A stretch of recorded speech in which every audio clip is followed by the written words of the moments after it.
Daniel Fontaine, maire d'Aubagne, vice-président du Conseil général des Bouches-du-Rhône.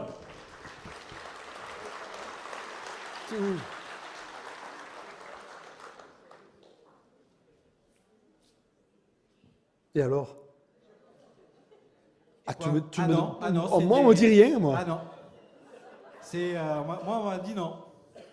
Ah bon? Mais s'il faut, je reviens, c'est pas un problème. Non, du tout. Mais moi, je suis très, très, très ennuyé ce soir parce que l'ensemble des orateurs qui m'ont précédé ont tout dit. Et puis, vous avez des craintes. Non, des craintes. Ça a commencé par Gilles. Ça a continué par Vincent, ça a continué par notre ami le maire de Tresse, par Magali, par l'ensemble des intervenants. Mais vous avez quand même senti combien ce qu'il disait était vrai. Combien il y a de décalage entre ce que l'on entend dans les médias sur ces maires qui seraient attachés à leur pouvoir et qui seraient accrochés à leurs rochers, à leurs écharpes, à leurs indemnités. Et les maires que vous avez vus ce soir, présidents de communautés d'agglomération, que vous avez élus et qui sont là pour défendre les intérêts de la commune. Ils ont parlé de quoi, ceux qui sont intervenus ce soir? Ils ont parlé de votre vie quotidienne. Ils ont parlé de ce qu'ils vivent tous les jours. Ils ont parlé de ce que vous leur parlez. Ils vous ont tout simplement dit que cette vie-là, qui est de plus en plus compliquée, eux, les maires, ils essaient avec leurs conseils municipaux, avec l'ensemble des citoyens actifs de leur village et de leur ville, ils essaient de la rendre la plus possible, la plus vivante, la plus agréable possible.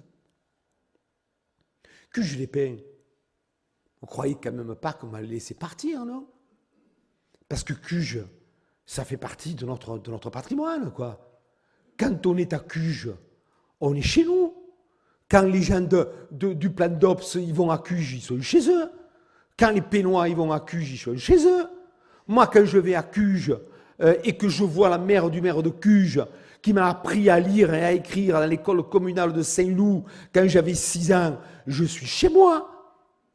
Quand je vais à Saint-Zacharie, je suis chez moi. On est entre nous, on vit ensemble. Quand on fait une cavalcade, on la partage.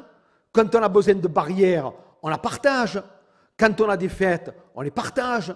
Quand on a des douleurs, on les partage. Et vous avez vu un peu le territoire qu'on est arrivé, et les uns et les autres, à construire. Vous avez vu l'harmonie qu'on est arrivé à faire dans ce pays d'Aubagne de l'Étoile.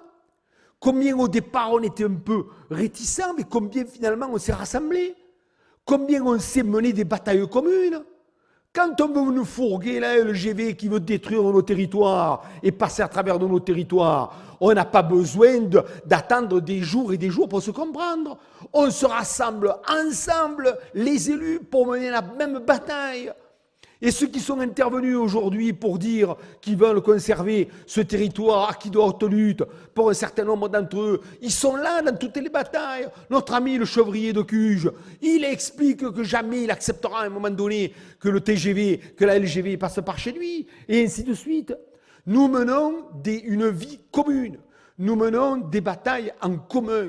Et nous voulons continuer à bien vivre. Parce que qu'est-ce qu'on demande, nous, ici ?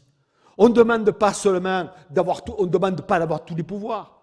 On ne demande pas que le monde change radicalement. Pour certains d'entre nous, on le souhaiterait. Mais pas tout le monde partage ça.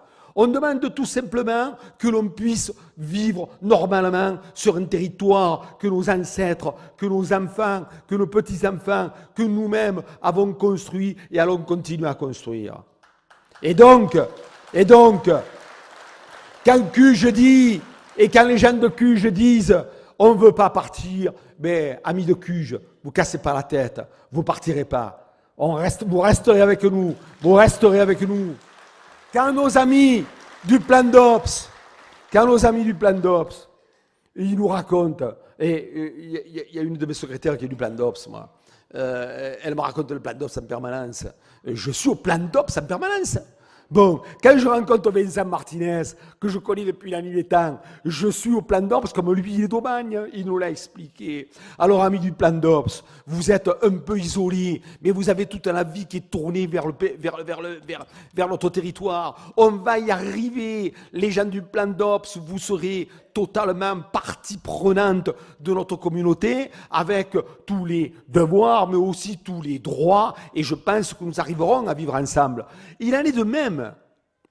Jetons un petit coup d'œil pour tout ce qui, toutes ces volontés qui sont exprimées dans le département. Vous savez, Georges Cristani, moi je le connaissais en tant que le nouveau maire de Mimé, tempétueux et tout. Et si, bon. Je n'ai pas demandé à Georges s'il partageait les mêmes idées politiques que moi. On a regardé les valeurs que nous savions porter ensemble. On a regardé l'intérêt de nos populations. Et puis on a décidé de mener la bataille en commun. Quand monsieur le maire de Trèves vient nous donner un coup de main, là, mais pour ce que je sais, il n'est pas dans la même étiquette politique que moi. Hein. Mais qu'est-ce qu'on en a à foutre? Il l'a dit. Tout simplement, on a décidé, avec les 109 maires de ce département, de faire que ce que nous avons construit depuis des années et des années à Salon, à Martigues, à Aix-en-Provence, à Gardanne, à Aubagne, nous puissions continuer à le vivre ensemble. Pendant de nombreuses années, nous avons créé l'intercommunalité, les maires, hein, et vous aussi. Et puis, on s'est aperçu que ces entités-là étaient des entités de vie, et que finalement, le pays d'Aix, c'est le pays d'Aix, avec sa caractéristique. Le pays de Martigues, c'est le pays de Martigues, avec sa caractéristique, et on les connaît, ces caractéristiques. Le pays d'Aubagne, c'est le pays d'Aubagne, avec les siens. Et tous ces territoires-là, ils forment le département des Bouches-du-Rhône, avec un département qui rassemble, un conseil général qui rassemble, un conseil général qui aide. J'étais encore ce matin en commission permanente. Si vous savez l'argent qui a été envoyé par le conseil général des Bouches-du-Rhône, qui est votre argent, le retour que vous avez en direction des collectivités, sachez que toutes les opérations, cette grande opération ici a été financée à 50% par le conseil général des Bouches-du-Rhône. Mais ce rassemblement, cette unité, ces territoires, cette originalité des Bouches-du-Rhône, mais ils ne vont pas nous la casser. On n'est pas des Lyonnais, nous. On n'est pas des Parisiens. Et je ne refais pas Pagnol en disant ça. On est d'ici. Et ce n'est pas les quelques affairistes politiciens marseillais. Je ne les appelle pas les tambours, moi. Je ne les appelle pas tout court. Mais vous savez, habituellement, je vous dirai quels sont ceux qui mènent la bataille, là. Qui, pour des intérêts personnels, pour des envies de réussite, parce qu'ils n'arrivent pas à s'implanter là où ils sont, veulent créer des territoires qui leur permettraient artificiellement de s'implanter. Ce n'est pas eux qui vont ici faire la loi. Alors, au-delà de ça, il n'y a pas qu'une question de personnes. Il n'y a pas qu'une question de bataille entre seigneurs de terre. Il y a aussi, et une des représentantes de nos citoyens l'a dit, il y a la volonté de façonner l'Europe d'une nouvelle manière. Il y a la volonté de créer des grandes instances dans lesquelles vous, amis, tous, dans votre diversité, auront disparu. Vous aurez le droit de respirer, vous aurez le droit de regarder TF1 le soir, vous aurez le droit de vous couvrir, vous aurez le droit de boire un coup, si vous avez soif, c'est s'il fait chaud, mais vous n'aurez plus le droit de participer. Vincent Martinez, il disait tout à l'heure, avec un accent que j'imite volontiers parce qu'on a le même, il dit, Vincent, vous vous rendez compte, il dit, ils veulent nous mettre dans une communauté d'agglomération où il y aurait 40 communes. Mais Vincent, nous, ils veulent nous mettre dans une communauté, dans une métropole qui aurait 90 communes et qui rassemblerait 1 800 000 personnes. Tu vois un peu le coup, Vincent? Qu'est-ce qu'on devient, nous, là-dedans? Le maire de Cuges, il aura droit à la moitié d'un strapontin une fois sur deux. Le maire de la Peine-sur-Yvonne, il regardera passer les trains. Le maire d'Aubagne, il aura droit à 2 sièges, il se demandera comment les partager. Et puis, on ira là-bas, à la messe, on ira entendre les décisions qui seront prises sur le plan européen européens, qui seront prises dans l'intérêt de multinationales, qui seront prises dans des intérêts financiers qui n'ont rien à voir avec les nôtres. Alors, qu'on soit clair,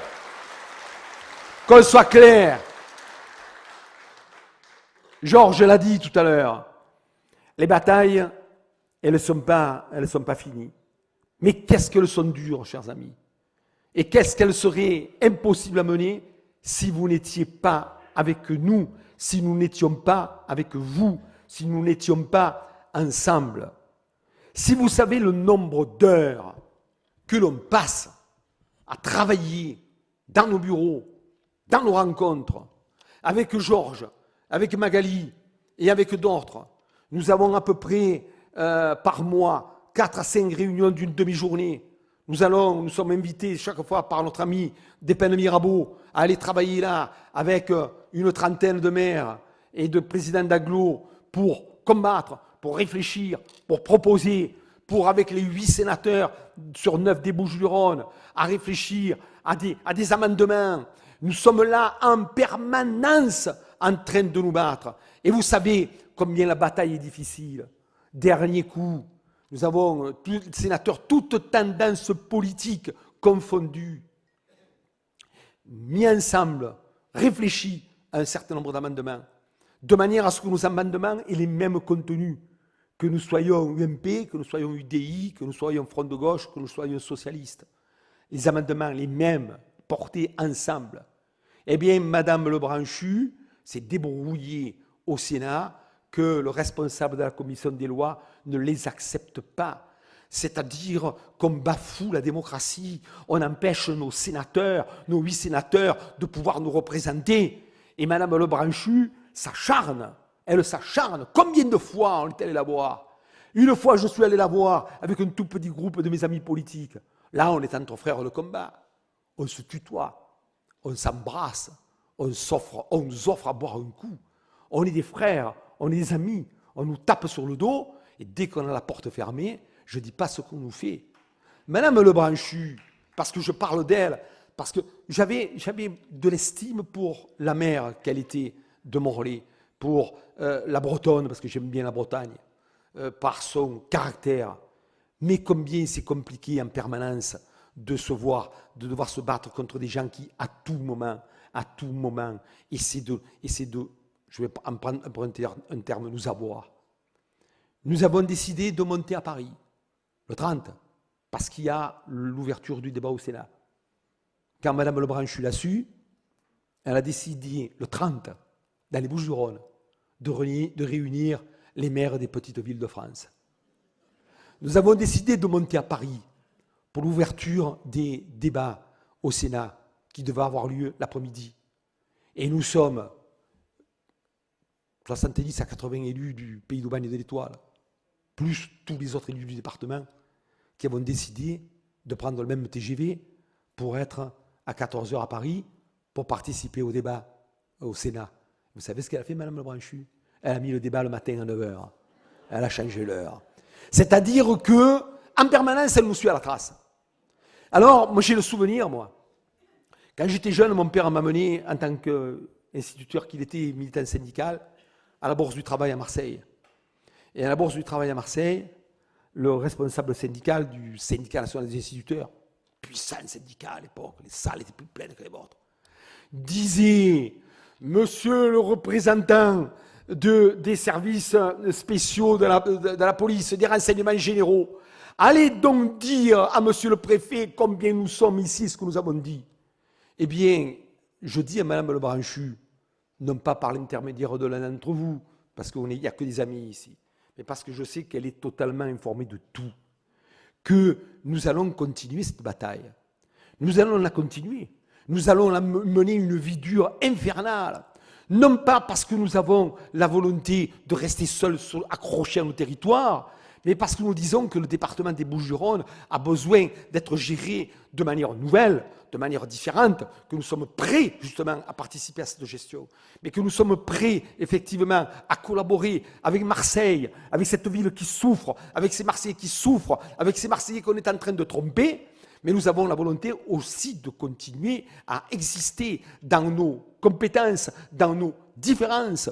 Et que ce n'est pas parce que le 30 mai à 9 heures, les sénateurs vont commencer à débattre sans que les protestataires soient arrivés. Ce n'est pas parce que le 30 mai à 9 heures, les sénateurs vont débattre alors qu'une association nationale d'élus a décidé à elle de s'organiser à 11 heures parce qu'on pensait que, c'est pas par ces artifices-là qu'on va nous empêcher de continuer à mener la lutte. La lutte, on va la poursuivre. Madame Lebranchu n'a pas compris. Monsieur Hérault n'a pas compris. Le président de la République fait le sourd. Il croit que le département des Bouches-du-Rhône, il croit que notre originalité n'est que dans les films qui nous retracent et qui nous présentent parfois de manière un petit peu caricaturale. Notre originalité, c'est que ici, depuis des dizaines et des dizaines et des dizaines d'années, nous avons construit quelque chose sur lequel nous tenons. Et cette originalité, on va continuer naturellement à la développer. Naturellement qu'on continuera à décider ici de notre avenir. Naturellement qu'on continuera ici à décider ce qui est bien ou ce qui n'est pas bien pour notre territoire. Naturellement qu'ici, on continuera à tendre notre main aux Marseillais, je dis bien aux Marseillais, à toutes celles et ceux qui, dans cette ville aujourd'hui, espèrent autre chose.